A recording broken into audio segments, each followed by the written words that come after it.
तो आप जानते हैं कि हमारा इतिहास कितना पुराना है, भारत का इतिहास कितना पुराना है। तो यहाँ दिखाया गया कि क्रिश्चियन धर्म और मुस्लिम धर्म के लोग, है ना, क्रिश्चियन धर्म और मुस्लिम धर्म के लोग ये मानते हैं कि उनका इतिहास जो है 6000 साल पुराना है, 5 to 6000 ईयर्स एज पर the belief of Christians and Muslims country. उनको ये मानते हैं कि आज से 5 या 6000 वर्ष पहले परमात्मा ने दुनिया बनाई। और हमारे यहाँ पे अगर इतिहास की बातें करते हैं तो विद्वान होंगे जानते हैं कि कोई भी इतिहास 5 या 6000 साल से पुराने का मिलता नहीं है। और हमारे पास जो दुनिया की सबसे प्राचीन किताब कौन सी है मानी जाती है? दुनिया की सबसे प्राचीन किताब ऋग्वेद। वो भी रिटन रिकॉर्ड्स 2 या 2500 वर्ष पहले के मिलते नहीं हैं। ये सभी जानते हैं विद्वान इस बात को। लेकिन शास्त्रों में अगर हम देखते हैं, शास्त्र का अध्ययन करते हैं, तो उसमें बताया जाता है सनातन धर्म के हिसाब से इस ब्रह्मांड की आयु 311 ट्रिलियन और 40 बिलियन वर्ष बताई जाती है। 1 ट्रिलियन मतलब 1 के पीछे 12 शून्य, 1 के पीछे 12 शून्य। तो आश्चर्य लगता है कि सब धर्म एक प्रकार की शिक्षा देते हैं, तो क्यों इतना अंतर क्यों है? और हमें जो कॉलेज में इतिहास पढ़ाया जाता है उसकी शुरुआत कहाँ से होती है? अगर आपने इतिहास पढ़ा होगा तो कहाँ से शुरुआत होती है उसकी? इतिहास की कहाँ से शुरू होती है? स्टोन एज से। अच्छा, और उसके पहले भारत संस्कृति की बात करें तो इतिहास बुद्ध काल तक जाएगा। बुद्ध काल के और पहले जाते हैं तो आर्य संस्कृति के बारे में आपने पढ़ा होगा। अच्छा, और पीछे जाते हैं तो क्या आता है? आर्य संस्कृति के भी पीछे जाते हैं तो क्या आता है? मोहनजोदड़ो और हड़प्पा की बातें आते हैं। अच्छा, उसके पहले जाएं तो फिर क्या आता है? ये प्रश्न का विषय है। तो आज वो मैं रहस्य आपके सामने रखने जा रहा हूं कि अगर उसके पहले क्या था। क्योंकि हमारी भारतीय संस्कृति बताती है कि स्टोन एज और मनुष्य पहले बंदर था। इस सिद्धांत को भारतीय संस्कृति जल्दी यकीन नहीं करती है। क्यों? क्योंकि माना जाता है कि आत्मा अमर है। और गीता में कहा गया कि ऐसे कोई टाइम नहीं था जब आत्मा नहीं थी, और ऐसे कोई समय नहीं रहेगा कि आत्मा नहीं रहेगी। हम हैं, थे और रहेंगे। तो क्या था आर्य संस्कृति के पहले, स्टोन एज के पहले? अगर स्टोन एज की बात है, क्या स्टोन एज था भी कि नहीं था, एक प्रश्न है। तो ये बहुत बड़ा हमारे लिए दुविधा का विषय है। तो लेकिन भारत के जो शास्त्र हैं ये बताते हैं कि आर्य संस्कृति के पहले यहाँ पे सतयुग और त्रेता युग नाम के युग हुआ करते थे, गोल्डन एज। कई उस गोल्डन एज को मानते हैं, कई नहीं भी मानते हैं, because we don't have any archaeological references. जो विद्वान है इस बात को जानते होंगे। तो आज उसी की हम चर्चा करने जा रहे हैं और एक अनोखी बात जानने जा रहे हैं। नेक्स्ट। हाँ, इस मॉर्निंग युग का मैंने एक चित्र दिखाया गया, पीछे जाएंगे। हाँ, एक नेक्स्ट स्लाइड। हाँ, नेक्स्ट। यस। तो हमारे भारतीय संस्कृति में युगों की जो आयु होती है उसकी मान्यता क्या है उसके बारे में आपको बता दूं। तो अभी ये कौन सा युग चल रहा है? कुछ भी बात होती है तो लोग क्या कहते हैं, क्या चल रहा है? घोर कलयुग चल रहा है। अच्छा, ये कलयुग कब तक चलेगा? ये कलयुग कब तक चलेगा? क्योंकि दुनिया की जो हालत दिख रही है उससे आपको लगता है दुनिया और लाखों साल चलने वाली है? क्या लग रहा है? कलयुग कब तक चलेगा? तो उसके बारे में थोड़ी सी मैं मान्यताएं बता दूं कि भारतीय जो खगोल शास्त्र की बात करते हैं, ज्योतिष की बात करते हैं, तो उनकी क्या मान्यताएं हैं। तो मनुस्मृति और महाभारत में लिखा गया है कि कलयुग की आयु मात्र 1200 वर्ष है। कितनी? 1200 वर्ष। और कलयुग के पहले कौन सा युग था? द्वापर युग। तो द्वापर युग में बताते हैं द्वापर की आयु को कलयुग के 2 गुनी कर देते हैं। तो 1200 का 2 गुना कितना हो गया? 2400 वर्ष। थोड़ा सा गणित वाला विषय है, गणित इतना डिफिकल्ट नहीं है कि हम नहीं समझ पाएंगे। त्रेता की आयु बताते हैं कलयुग के 3 गुना। तो कलयुग के अगर हम 3 गुना करते हैं तो कितना आता है? 3600 वर्ष। और सतयुग की आयु कलयुग के 4 गुना। तो कितना आ जाता है? यस, 4800 वर्ष। अब इसका टोटल करते हैं तो आता है 12000 वर्ष। तो भारतीय ज्योतिष में ये बताया गया है कि 12000 वर्ष का ये चतुर्युग होता है। कितने वर्ष का? 12000 वर्ष का। लेकिन अभी आप इस पे यकीन मत कीजिएगा, वो बताते हैं कि जो आपने देखा ना कलयुग 1200 वर्ष का है, वो 1200 वर्ष किसके हैं मालूम है? मनुष्यों के नहीं है। किसके हैं? देवताओं के हैं। और उसको भारतीय ज्योतिष में कहा जाता है दिव्य वर्ष। क्या कहा जाता है? दिव्य वर्ष। मतलब ये मानते हैं कि यहाँ मनुष्यों का 1 साल बीतता है तो वहाँ देवताओं का कितना होता है टाइम? 1 दिन।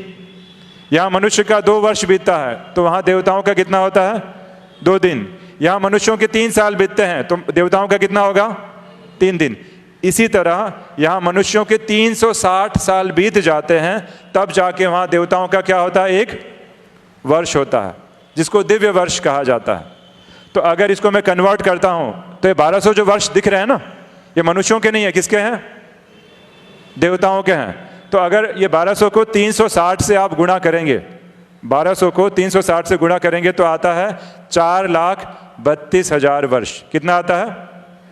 हाँ, नेक्स्ट स्लाइड करेंगे, देखिए उसमें दिखाया गया।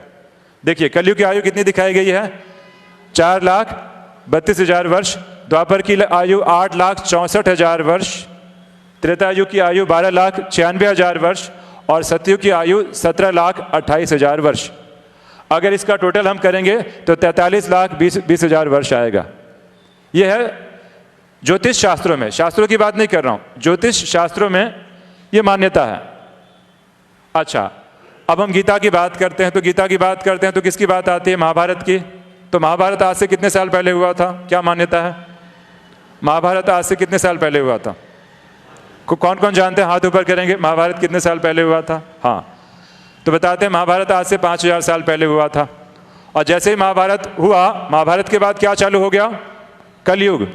तो यहाँ पे दिखाया गया है कि देखिए महाभारत आज से 5,000 साल पहले हुआ, अभी हम कहाँ पर हैं, कलयुग में हैं। तो कलयुग को स्टार्ट हुए कितने साल हो गए हैं, 5,000 साल। कलयुग को चालू हुए 5,000 साल हो गए हैं। ये शास्त्रों की मान्यता बता रहे हैं, ज्योतिष शास्त्रों की मान्यता। तो अब कलयुग कितने साल चलेगा, 4,32,000 में से 5,000 निकाल दीजिए। 4,32,000 में से 5,000 माइनस, तो कितना हो गया, 4 लाख। तो आप यकीन करते हैं कि कलयुग 4,27,000 चलने वाला है। आज दुनिया की जो हालत दिख रही है, जितना प्रदूषण है, पॉल्यूशन है, यकीन होता है कि 4,27,000 वर्ष चलेगा। पहला प्रश्न ये है। हम कोई शास्त्रों की मत का विरोध नहीं कर रहे हैं, लेकिन मैं बता रहा हूं कि भारतीय ज्योतिष की एक कौन सी मत, भारतीय ज्योतिष बहुत ही महान है, इसमें कोई डाउट नहीं है, लेकिन एक ऐसी भूल हो गई जिस भूल का परिणाम हमारी महंगाई के साथ है। आज महंगाई बढ़ रही है, इस बात को मानते हैं आप सभी? अभी हम सब कौन सा टैक्स भर रहे हैं? हाँ, जीएसटी के बारे में देखिए, सबको इन्फॉर्मेशन है। अब मैं आपसे एक प्रश्न पूछ रहा हूं, इस प्रश्न का उत्तर मैं अभी नहीं देने वाला हूं, इस प्रश्न का उत्तर मैं एंड में दूंगा या आप मुझे रिमाइंड कराएंगे। एक बहुत बड़ा प्रश्न, बड़ा विचित्र प्रश्न, भारत की महंगाई का गीता के साथ क्या कनेक्शन है? भारत की महंगाई, आज जो मैं बहुत ही इंटरेस्टिंग टॉपिक लेने वाला हूं, हमारी जो महंगाई है उसका गीता के भगवान के साथ बहुत गहरा कनेक्शन है। आप सोचेंगे कहाँ महंगाई और कहाँ आप गीता शास्त्र की बात कर रहे हैं, हमको समझ में नहीं आ रहा है। और मैं आज आपको लॉजिकली बताने वाला हूं कि भारत की महंगाई का गीता के साथ कैसे कनेक्शन है। ठीक है, ये प्रश्न आप याद रखिएगा, इसका उत्तर मैं एंड में देने वाला हूं। ये चार्ट क्लियर हुआ? अच्छा, नहीं, पिछला स्लाइड ही दिखाएंगे, पीछे वाला स्लाइड दिखाएंगे।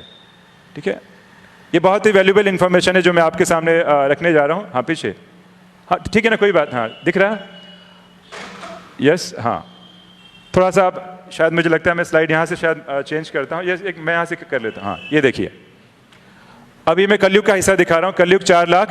अब इस चित्र के हिसाब से महाभारत आज से कितने साल पहले हुआ, 5,000 साल पहले हुआ। और 5,000 देखिए यहाँ पे दिखाया गया है, महाभारत हुआ, हम कहाँ पर हैं, जहाँ पे पॉइंटर दिख रहा है हम वहाँ पर हैं। अब कलयुग कितने साल चलने वाला है, 4,27,000। अब 4,27,000 के बाद साल के बाद भगवान कल की अवतार लेंगे और असुरों का वध करेंगे, और इसके बाद सतयुग आएगा। कलयुग के बाद दूसरा युग कौन सा आता है, सतयुग। स्लाइड तो आप देखेंगे, आपको लग रहा है कि अभी भगवान घोड़े पर आएंगे, आजकल कोई घोड़ा यूज कर रहा है, और 4,27,000 वर्ष के बाद ऐसा कुछ होगा? तो बहुत बड़ा प्रश्न है कि आखिर में वास्तविकता है क्या? सच में भगवान 4,27,000 वर्ष के बाद आने वाले हैं? कलयुग अभी खत्म होने वाला है कि कलयुग और चलने वाला है? यह आज का बहुत बड़ा इंपॉर्टेंट प्रश्न है। तो यहाँ पे दिखाया गया, कृष्ण आज से कितने साल पहले आए थे?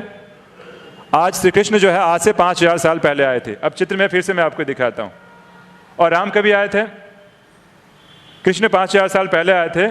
और बताते हैं कि श्री रामचंद्र जो है, यहाँ पे दिखाया गया, ये देखिए यहाँ पे दिखाया गया, कृष्ण यहाँ पे आए थे और राम कितने साल पहले आए थे? कभी आए थे? त्रेता के एंड में। राम त्रेता के एंड में आए थे और कृष्ण द्वापर के एंड में आए थे। दोनों हमारे भारत के प्रमुख देवता जो हैं, एंड में आए थे।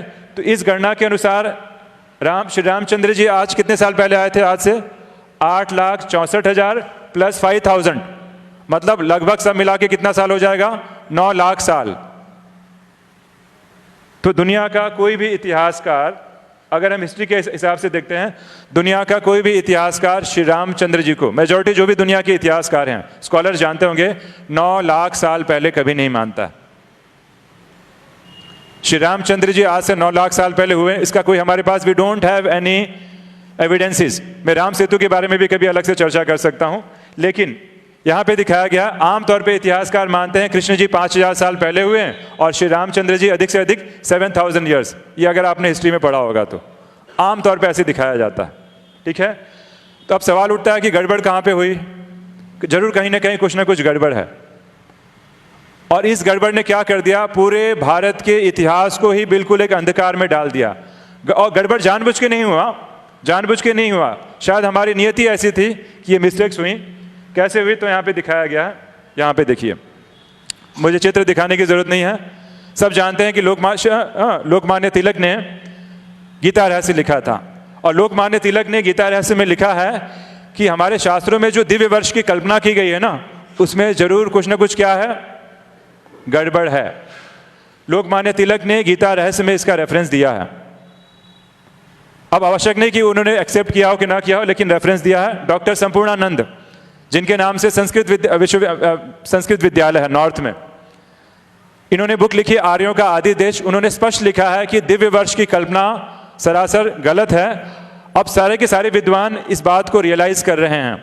डॉक्टर संपूर्णानंद, इसके बाद है PC Mahalanobis, Indian statistical institute के संस्थापक पीसी महालनोबिस हैं। उन्होंने 1936 में संख्या नाम के जर्नल में पब्लिश किया कि कल्प की आयु जो दिखाई जाती है लाखों वर्ष, ये लाखों वर्ष नहीं है, मात्र 5,000 वर्ष है। ये लाखों वर्ष का जो कैलकुलेशन हुआ है उसमें कहीं ना कहीं क्या है? गड़बड़ है।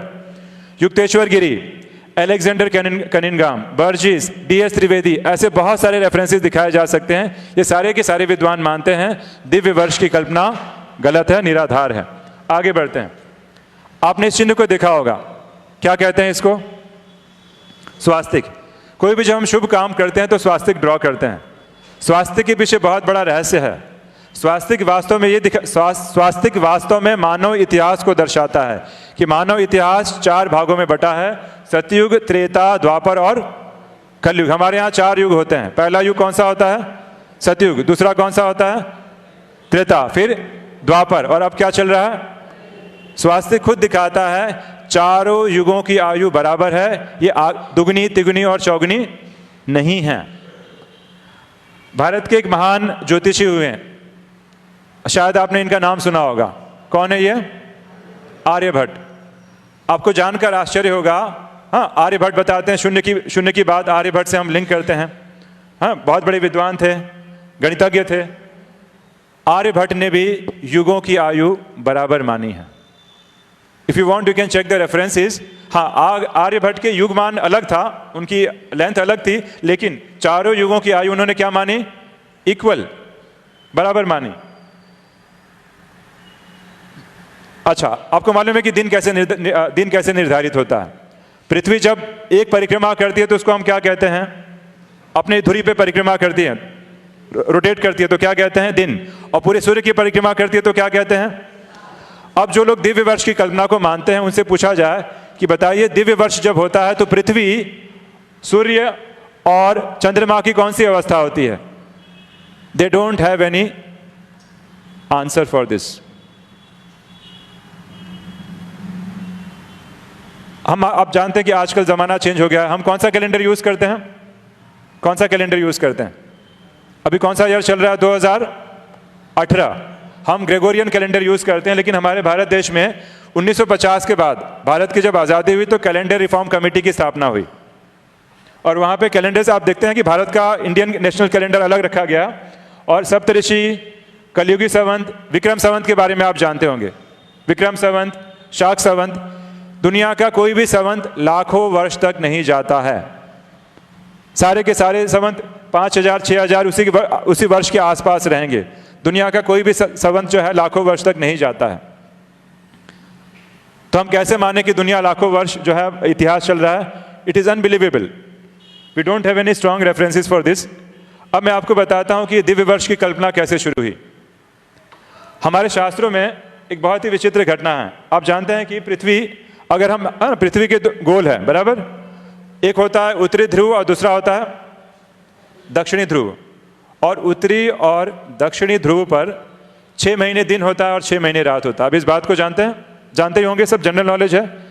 उत्तरी ध्रुव पे अगर हम चले जाएंगे तो 6 महीना सूरज डूबेगा नहीं। 6 महीना सूरज क्या करेगा? परिक्रमा करेगा, सूरज डूबेगा ही नहीं। और जब रात होगी तो 6 महीना कंप्लीट रात। तो आपको मिले चलता हूं, देखना कैसे वहां दिखता है उत्तरी ध्रुव पे। अब हम जा तो नहीं सकते हैं, लेकिन मैं आपको वीडियो दिखाता हूं कैसे दिखता है। प्रफुल्ल भाई एक वीडियो प्ले करेंगे। There is one video on that, कुछ सेकंड का वीडियो है। और वीडियो कैमरे से रिकॉर्ड किया गया है, कैमरे मतलब रिकॉर्डिंग की गई है कि कैसे जो है ये दिखता है। हाँ, वीडियो उसके साथ अलग से ही रखा गया, उसी फोल्डर में ही है। आप प्ले कर आर्टिक करके होगा। हाँ, 2 वीडियो होंगे। एक हाँ ना, आप नाम बताएंगे तो क्लियर हो सकता है।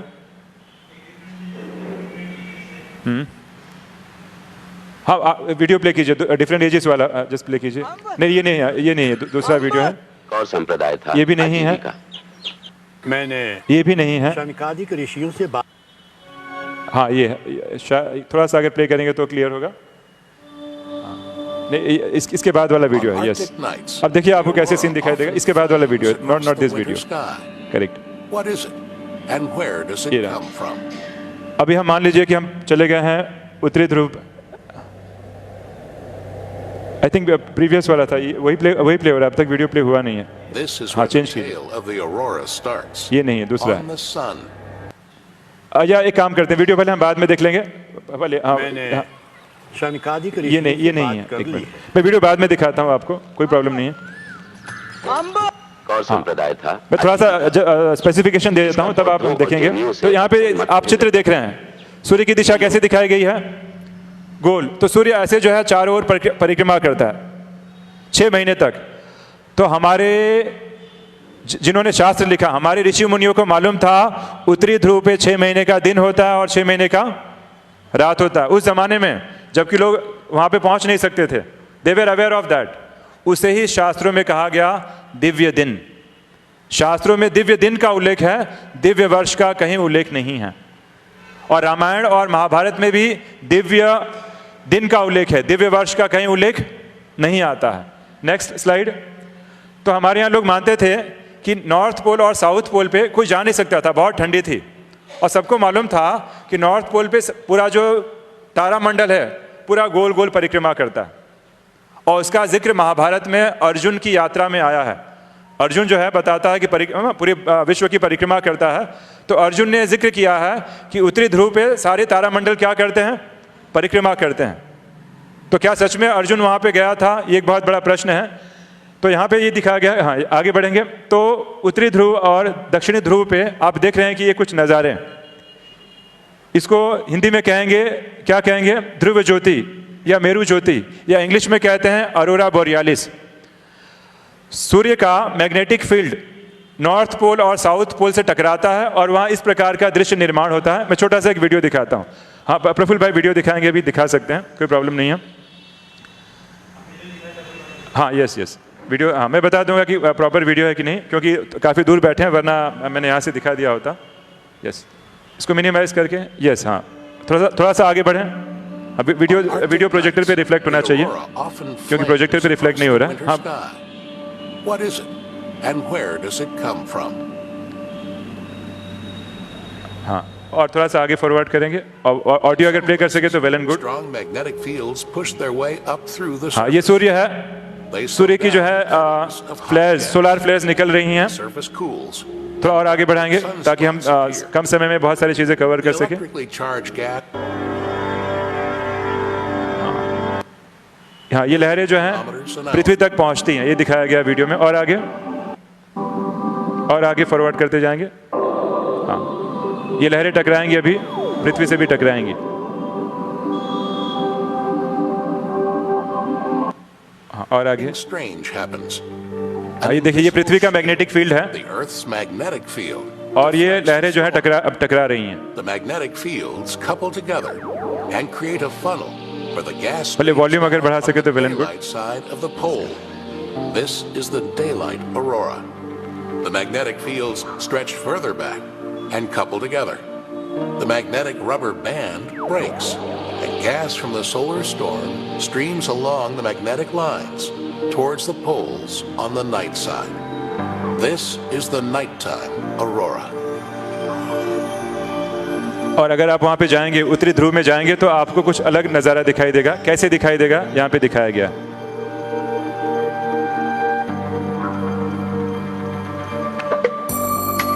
ये एनिमेटेड नहीं है, रियल वीडियोज हैं।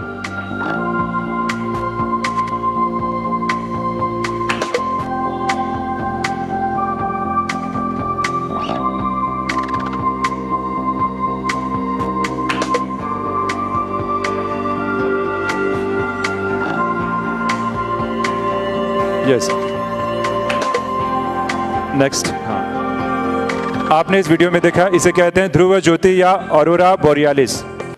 तो हमारे शास्त्रों में इसका उल्लेख हुआ है, जबकि भारत के लोग वहाँ तक गए नहीं थे। उन्होंने यात्रियों से उसका जिक्र सुना था।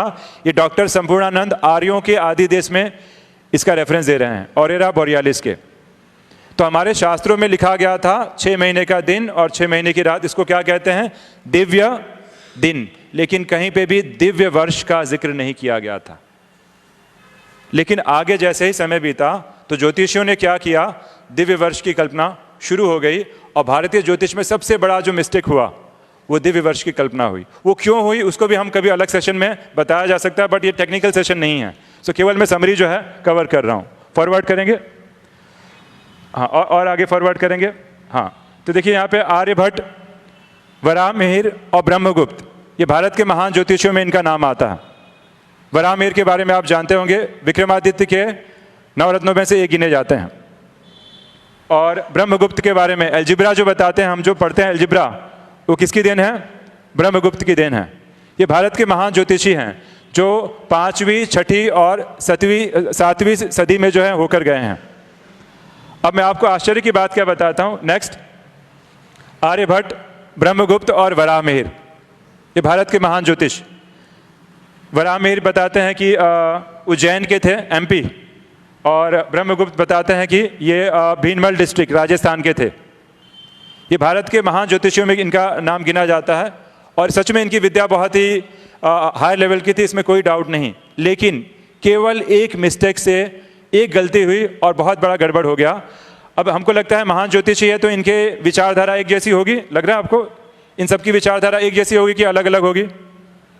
नेक्स्ट स्लाइड पे देखिए। देखिए, मैंने एक चित्र बनाया है जिसमें बताया कि कल 5000 वर्ष की अगर हम चारों युगों की आयु को बराबर कर देते हैं और दिव्य वर्ष की कल्पना को साइड में कर देते हैं, तो कलयुग, द्वापर, त्रेता और सतयुग इनको बराबर मानते हैं, तो पूरे चक्र की आयु मालूम है कितनी होती है? 5000 वर्ष। अब मैं जो वार्तालाप कर रहा हूँ केवल उस 5000 वर्ष की वार्तालाप कर रहा हूँ। चित्र यहाँ दिखाया गया है कि पहले देखिए, यहाँ पे वैदिक काल दिखाया गया, ईसा मसीह के 700 वर्ष पहले दिखाया गया, मात्र 700 वर्ष पहले। और एक किताब आती है जिसका नाम है, इस किताब का नाम है Surya Siddhanta. Who is the author of Surya Siddhanta? It is not still clear. और यहाँ पे दिखाए गए हैं आर्यभट्ट, वराहमिहिर और ब्रह्मगुप्त। तो ये सूर्य सिद्धांत जब इंडिया में आया, ईसा मसीह के बताते हैं 400 वर्ष बाद, तब से सारी गड़बड़ियाँ धीरे धीरे चालू हो गई। उससे कुछ फायदे भी हुए, कुछ मिस्टेक्स भी हुई। नेक्स्ट स्लाइड में जाएंगे। यहाँ पे दिखाया गया है कि वराहमिहिर बताते हैं कि महाभारत, वराहमिहिर और ब्रह्मगुप्त को मालूम नहीं था महाभारत आज से कितने साल पहले हुआ है। हम आज की बात नहीं बता रहे हैं, हम कम से कम 1500 साल पहले की बात बता रहे हैं। आज से 1-1500 साल पहले भी लोगों को क्लियर नहीं था महाभारत युद्ध कितने साल पहले हुआ है। वराहमिहिर मानते हैं महाभारत युद्ध ईसा मसीह के 2500 वर्ष पहले हुआ है ना। आर्यभट्ट बताते नहीं, 2500 वर्ष पहले नहीं, 3000 साल पहले हुआ है। इससे ये सिद्ध होता है कि ज्योतिषियों को भी क्लियर नहीं था what is the exact time of Mahabharata war. वो अलग बात है कि अभी हम मानते हैं 5000 वर्ष पहले। आगे बढ़ते हैं। हाँ, ईसा में बताते हैं कि आज से लगभग 1000 साल पहले जब महमूद गजनवी ने जब भारत पे आक्रमण किया था, उसके साथ एक विद्वान भी आया था जिसका नाम अल-बिरूनी है। जो लोग इतिहास की किताबें पढ़ते हैं उनको इसके बारे में बताया जाता है। उसने किताब लिखा तारीख अल हिंद, है ना, भारत के दिन। वो भारत में 13 साल, इंडिया में 13 साल रहा और इंडिया में उसने आके मुस्लिम होते हुए भी उसने संस्कृत लर्न की, यहाँ के शास्त्रों का अध्ययन किया। और यहाँ के शास्त्रों का अध्ययन करने के बाद वो क्या लिखता है कि ब्रह्मगुप्त और आर्यभट्ट में काफ़ी मतभेद है। और ब्रह्मगुप्त जो है ना, वो आर्यभट्ट को पसंद नहीं कर रहे हैं, क्योंकि आर्यभट्ट 4 युगों को क्या मानता है, बराबर मानता है। और ब्रह्मगुप्त ने आर्यभट्ट को लकड़ी को काट खाने वाले कीड़े की उपमा दी है। कहता है कि ये स्मृतियों को नहीं मानता है, आर्यभट्ट को मैं लकड़ी को काट के खाने वाले कीड़े, दीमक की उपमा दी है। ये मैं अपनी बात नहीं बता रहा हूँ, ये इस बुक में इसका क्लियर कट रेफरेंस आता है। इससे क्या मालूम पड़ता है कि ज्योतिषियों में क्या था आपस में, डिफरेंसेस ऑफ ओपिनियन। उनको हम भगवान या उनको हम अवतार नहीं मान सकते। बड़े महान ज्योतिषी थे, उनकी विद्या पे कोई डाउट नहीं है, लेकिन still there was differences of opinion. Next slide. Yes, ठीक है। तो इस बात से क्या मालूम पड़ती है, तो गड़बड़ क्या हो गई, ज्योतिष युगों को ऐतिहासिक युगों के साथ जोड़ दिया गया। This was the biggest blunder in Indian history.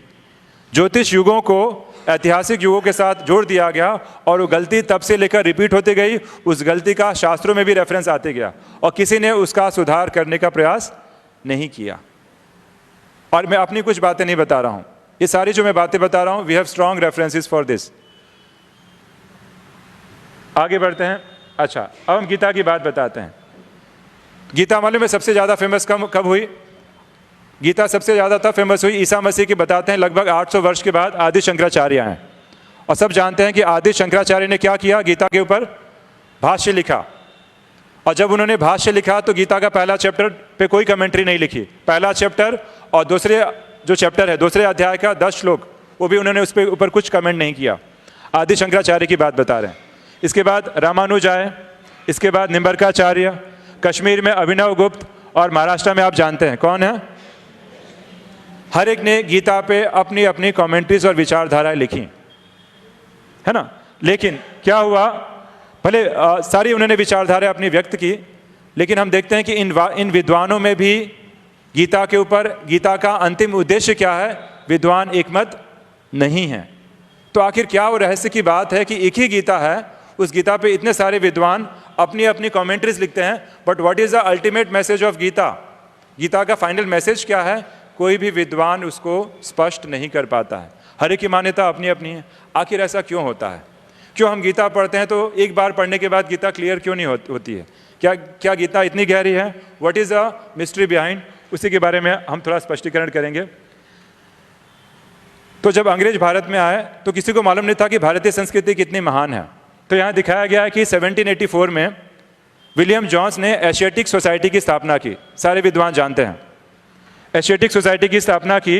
और चार्ल्स विल्किन था, उसने भगवत गीता का सबसे पहले अनुवाद अंग्रेजी में किया, इंग्लिश में किया।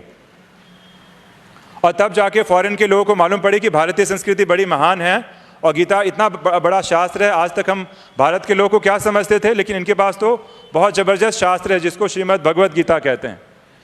और पूरे भारतीय में आप जानते होंगे केटी तेलांग, ये सुप्रीम कोर्ट के जज हुआ करते थे मुंबई में, बहुत बड़े विद्वान थे। ये पहले भारतीय थे जिन्होंने गीता का ट्रांसलेशन किया इंग्लिश में। भारतीयों की अगर हम बात करते हैं तो केटी तेलांग की बात बताते हैं। तो मैं आज से आपको ले जा रहा हूँ कम से कम 200 वर्ष पहले की, तब जाके गीता इतनी फेमस होनी चालू हुई। सबसे पहले शुरुआत किसने की थी? आदि शंकराचार्य ने। उसके पहले भी हमें रेफरेंसेस मिलते हैं, but we don't have that strong references. अब मैं उन रेफरेंसेस का जिक्र नहीं करूंगा वरना सेशन काफ़ी टेक्निकल हो जाएगा।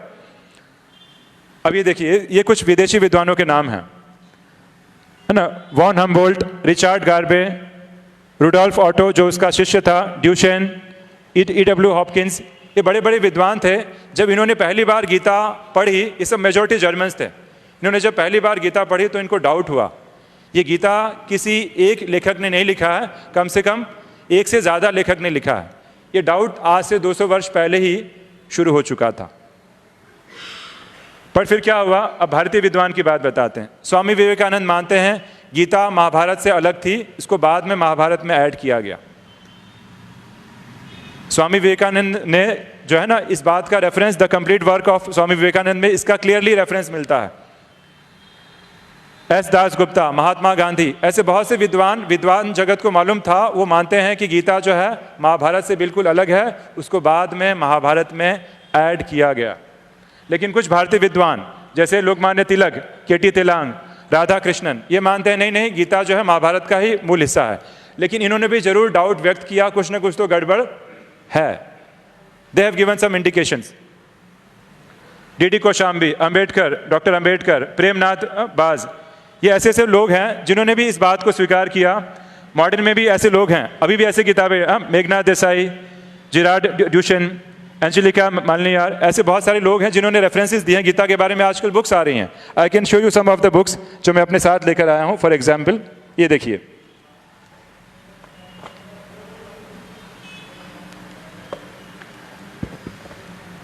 Who wrote the Bhagavad Gita, Meghnath Desai. अब प्रश्न उठता है कि गीता अगर है तो गीता पे आखिर ये प्रश्न क्यों उठ रहे हैं?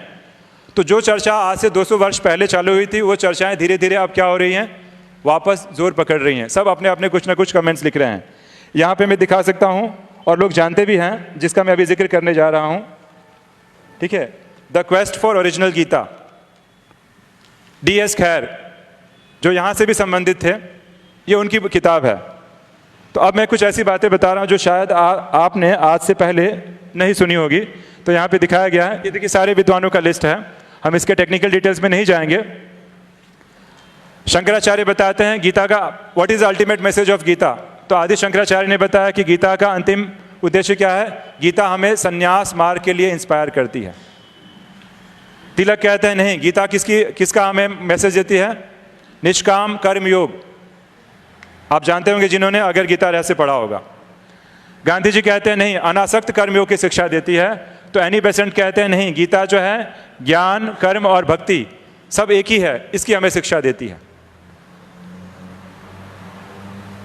अब गीता में ऐसे बहुत सारे श्लोक हैं जिसमें बहुत सारा विरोधाभास है। मैं कुछ एक एग्जाम्पल दूंगा।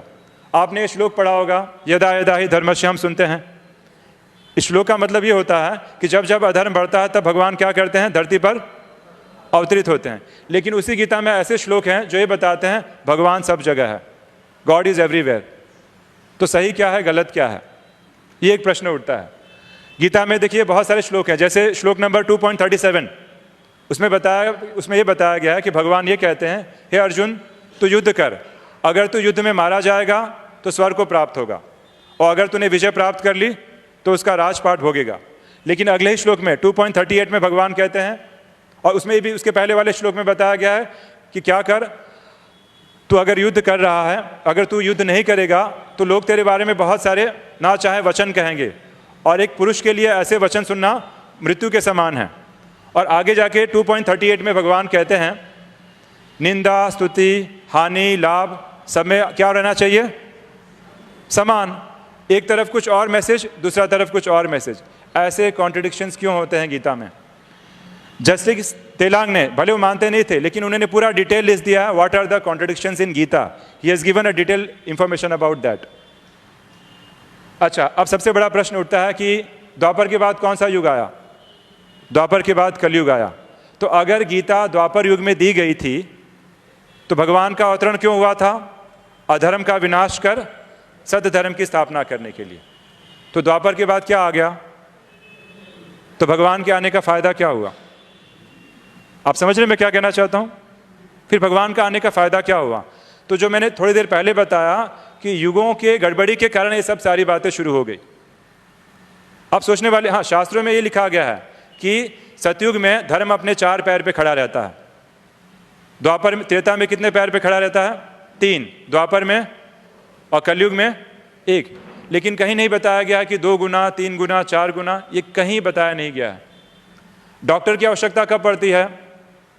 हमें डॉक्टर की आवश्यकता कब पड़ती है? जब हम बीमार पड़ते हैं।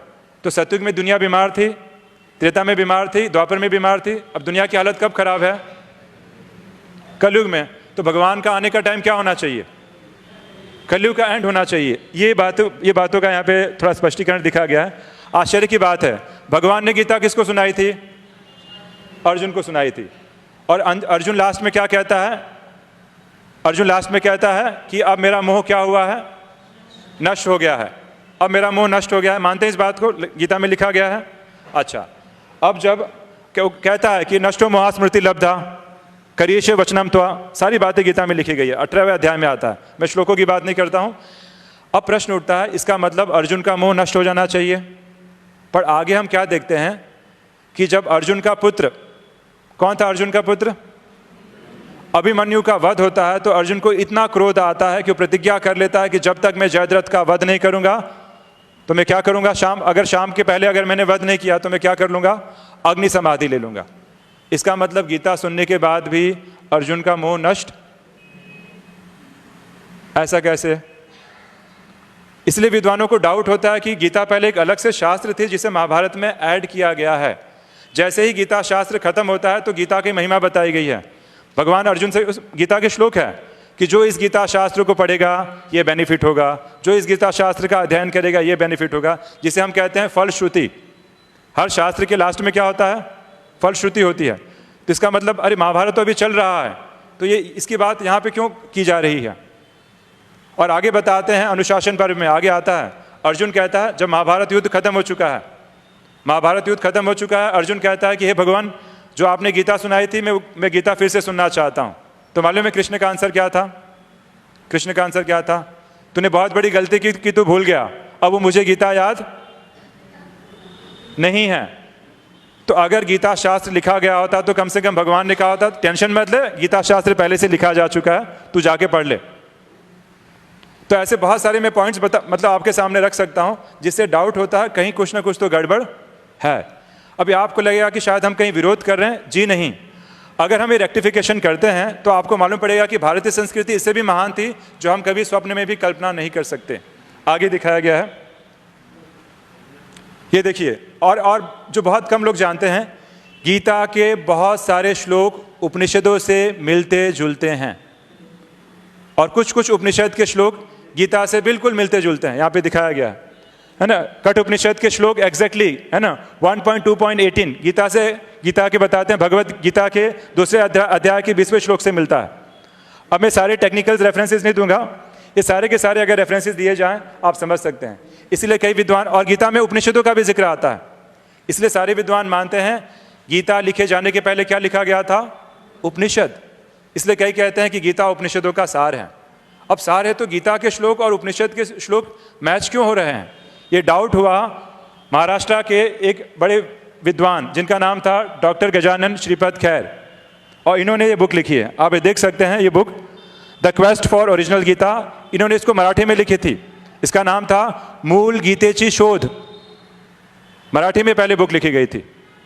और इस गीता में उन्होंने ये बताया, इसमें ये बताया है कि गीता 3 विद्वानों ने अलग अलग टाइम पे गीता लिखी है। जो हमें 700 श्लोक वाली गीता आती है वो किसी एक व्यक्ति ने नहीं लिखी है, 3 अलग अलग विद्वानों ने 3 अलग अलग टाइम पर 3 अलग अलग फिलॉसफीज गीता में लिखी है। इसीलिए जब हम गीता पढ़ते हैं तो वेदांत की भी बातें आती है, जब गीता पढ़ते हैं तो सांख्य की भी बातें आती हैं, और जब गीता पढ़ते हैं योग दर्शन की भी बातें आती हैं, और जब गीता पढ़ते हैं तो भक्ति मार्ग की भी बातें आती हैं। और इसीलिए विद्वान इतने सारे कॉन्ट्रडिक्शंस करते हैं, ये इसका रहस्य है। तो उन्होंने देखिए आगे बताया गया है ना, अगर गीता को हम क्लासिफाई करते हैं, अगर गीता, देखिए उन्होंने क्या किया है इस बुक के लास्ट में, उन्होंने पहला ऑथर कौन सा था ये देखिए यहाँ पे दिखा गया, पहला ऑथर कौन सा था, दूसरा ऑथर कौन सा था और तीसरा लेखक कौन सा था, तीनों के श्लोक को अलग अलग छांट के रखा है। और आगे जाके फिर क्या हुआ बताते हैं कि मेघनाथ देसाई इस पे बुक लिखते हैं, इसी का रेफरेंस देते हुए इसी का रेफरेंस देते हुए उन्होंने वापस बुक लिखी है। और इस बुक को लोगों ने इतने सीरियसली नहीं लिया है, अब जाके धीरे धीरे लोग इसके ऊपर भी रिसर्च कर रहे हैं। तो हमको आश्चर्य लगता है कि भाई आप गीता के बारे में ऐसे क्यों कह रहे हैं, गीता तो हमारा बहुत पवित्र शास्त्र है, गीता पवित्र शास्त्र है, था और रहेगा, इसमें कोई डाउट नहीं है। लेकिन अगर गीता के श्लोकों को क्लासीफाई किया जाए तो एक बहुत बड़ा रहस्य की बात आती है, और जो मैं आपके सामने कहने जा रहा हूँ और जो मेरे प्रश्न का उत्तर होगा। इसमें ये लिखा गया है, गीता का जो सबसे लास्ट ऑथर था, सबसे लास्ट लेखक, उसने गीता में 65% श्लोक ऐड किए हैं। गीता का जो लास्ट ऑथर था उसने इस गीता में कितने श्लोक ऐड किए हैं, 65%। और उसने क्या किया है, कृष्ण का नाम गीता के साथ जोड़ा है, क्योंकि जब गीता मूल रूप में थी तभी श्री कृष्ण का नाम गीता के साथ नहीं जोड़ा गया था, श्री कृष्ण के साथ जोड़ा ही नहीं गया था। तब गीता के भगवान परब्रह्म परमेश्वर थे। जो लोग उपनिषद पढ़ते होंगे उनको मालूम होगा उपनिषद में किसी देवता का नाम नहीं आता है। उपनिषद में किसका नाम आता है? परब्रह्म परमेश्वर। लोग कहते हैं अहम ब्रह्मस्मि कहते हैं। ये सब सारे वाक्य कहाँ के हैं? उपनिषद के हैं। तो जब भारत में उपनिषद लिखे गए थे तब ना श्री रामचंद्र भगवान थे ना श्री कृष्ण भगवान थे। भगवान कौन थे? निराकार परब्रह्म परमेश्वर। पर आप बोल रहे हैं कि ये गड़बड़ी हुई कैसे, क्या हुआ ये? तो मैं आपको आज से ले चलता हूँ, आज से लगभग 2500 साल पहले, है ना। अच्छा, अब गीता पढ़ते हैं तो गीता में भी बड़ा आश्चर्य लगता है। गीता पढ़ते हैं तो गीता के भगवान कौन है? कृष्ण हैं, विष्णु हैं कि निराकार परब्रह्म परमेश्वर हैं? ये एक प्रश्न का विषय है। अगर हम गीता पढ़ते हैं तो गीता में भगवान मालूम है भगवान क्या कहते हैं? भगवान कहते हैं मैं अजन्मा हूँ। क्या कहते हैं? मैं अजन्मा हूँ। लेकिन कृष्ण जी का तो जन्म हुआ था ना। गीता में भगवान कहते हैं मैं अजन्मा हूँ, मैं अशरीरी हूँ। कृष्ण जी का शरीर था। तो गीता का भगवान कृष्ण जी हैं कि निराकार परब्रह्म परमेश्वर हैं? अच्छा, कोई कहेगा नहीं, गीता का भगवान कौन है? गीता के भगवान कृष्ण जी हैं। अगर गीता के भगवान कृष्ण है तो भगवान ने विष्णु रूप का दर्शन क्यों कराया? तो क्या गीता के भगवान विष्णु हैं? तो क्या कहता है हाँ गीता के भगवान विष्णु हैं। तो अगर गीता के भगवान श्री विष्णु हैं तो भागवत में क्या लिखा है? श्री कृष्णस्तु भगवान स्वयं। भगवान कौन है? कृष्ण है। तो there is lot of confusion. यहाँ पे बताया गया है कि गीता के भगवान अगर हम रिसर्च करें तो परब्रह्म निराकार परब्रह्म परमेश्वर हैं, ना कि कोई देहधारी देवता। ये बातें मैं नहीं बता रहा हूँ, आपके सामने फोटो किसका है? Bhandarkar oriental research institute. और आप जानते हैं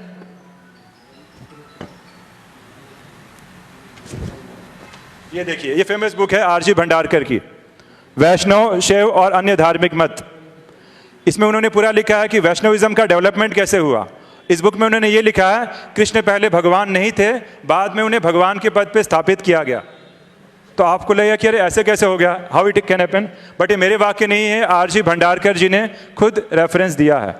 अब मैं ले चलता हूँ कि ये मिस्टेक कैसे हुई, क्या हुआ। छोटा सा एक वीडियो प्रेजेंटेशन, ठीक है। अब एक बहुत ही इंपॉर्टेंट टाइमलाइन यहाँ पे दिखाया गया है, आप देख सकते हैं। हमारे भारतीय शास्त्र की सबसे पुरानी किताब कौन सी है? सबसे प्राचीन किताब कौन सी है? ऋग्वेद। तो यहाँ पे दिखाया गया है वैदिक काल। ये देखिए, वैदिक काल दिखाया गया है। इसके बाद कौन सी किताब आती, कौन से शास्त्र आता है? उपनिषद। इसके बाद महाकाव्य, और इसके बाद क्या आता है? पुराण। हमारा पूरा भारतीय शास्त्र 4 भागों में बांटा जाता है। पहला वैदिक काल, दूसरा उपनिषद काल, तीसरा महाकाव्य काल और चौथा पौराणिक काल। ये 4 भागों में बांटा गया है। और गीता कभी लिखी गई थी? मेजॉरिटी विद्वान मानते हैं गीता उपनिषद काल में लिखी गई थी। हाँ हाँ, गीता जो है यहाँ पे लिखी गई थी, दिखाया गया है। तो मैं आपको ले चलता हूँ उपनिषद काल में। उपनिषद काल आज से 2500 वर्ष पहले। छोटा सा एक वीडियो देखेंगे, स्मॉल वीडियो।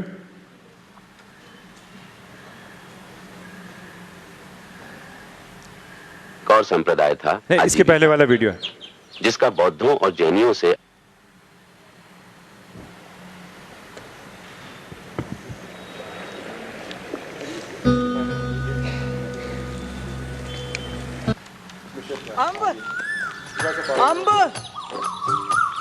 अंब मैत्रे, अंब कात्यायनी,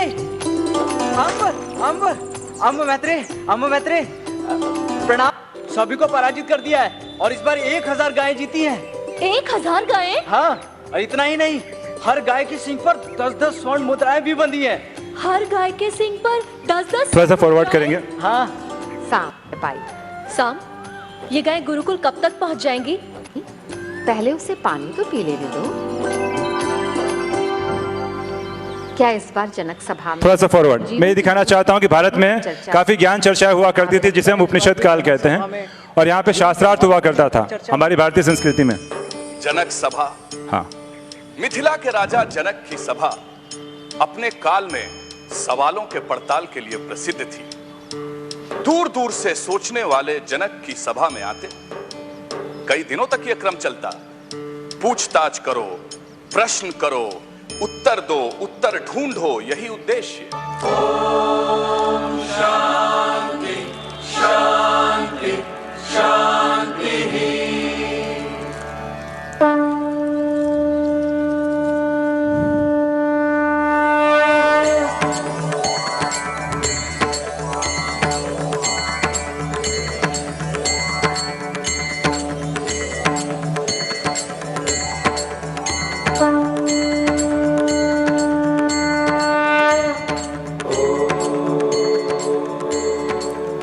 या वीडियो जस्ट मिनिमाइज करेंगे। मैं ये बताना चाहता हूँ कि आज से 2500 वर्ष पहले भारत में उपनिषद काल था। उपनिषदों के बारे में काफ़ी चर्चा हुआ करती थी और उस समय सारे विद्वान मानते हैं कि हमें जो गीता जो है भले आज से 5000 साल पहले भगवान ने दी थी, लेकिन गीता लिखी कब गई थी? आज से 2500 वर्ष पहले उपनिषद काल में। पीपीटी जस्ट दिखाएंगे। हाँ हाँ, just yes, forward, just forward करेंगे, फास्ट फॉरवर्ड। यस, भारत में आज से 2500 वर्ष पहले बौद्ध धर्म की स्थापना हुई। जब बौद्ध धर्म की स्थापना हुई तो बहुत सारे सनातन धर्म के लोग बुद्धिज़्म में कन्वर्ट होने लगे। तो हमारे ऋषि मुनियों को चिंता हुई, क्योंकि क्या हुआ कि बुद्धिज़्म के मेन कौन थे? गौतम बुद्धा थे, और जैनिज़्म के महावीर स्वामी थे। तो गीता का भगवान कौन? तो उस समय श्री कृष्ण जी की महिमा बहुत न्यारी थी। कृष्ण जैसा पूरे भारतीय देवताओं में सबसे नंबर 1 जो आते हैं, कौन आते हैं? कृष्ण। कृष्ण को कहा जाता है 16 कला संपूर्ण, और राम को 14 कला कहा जाता है। तो कृष्ण जैसा महान देवता कोई हो ही नहीं सकता। तो लोगों ने क्या किया उस समय? वैष्णविज्म ने कहा कि जब हर धर्म के कोई ना कोई संस्थापक हैं, तो बुद्धिज़्म के हैं, जैनिज़्म के हैं, तो भारत के कौन से होंगे? तो कृष्ण जी का नाम ये तभी ऐड किया गया गीता के साथ, तभी ऐड किया गया। अभी आप बोलेंगे, आपको शायद लग रहा हो कि हम क्यों ऐसी बातें बता रहे हैं, इसके पीछे क्या भावार्थ है? हम ये बताना चाहते हैं कि गीता जो है पहले से ही आज से 5000 वर्ष पहले थी, और गीता के भगवान कौन थे? निराकार परब्रह्म परमेश्वर।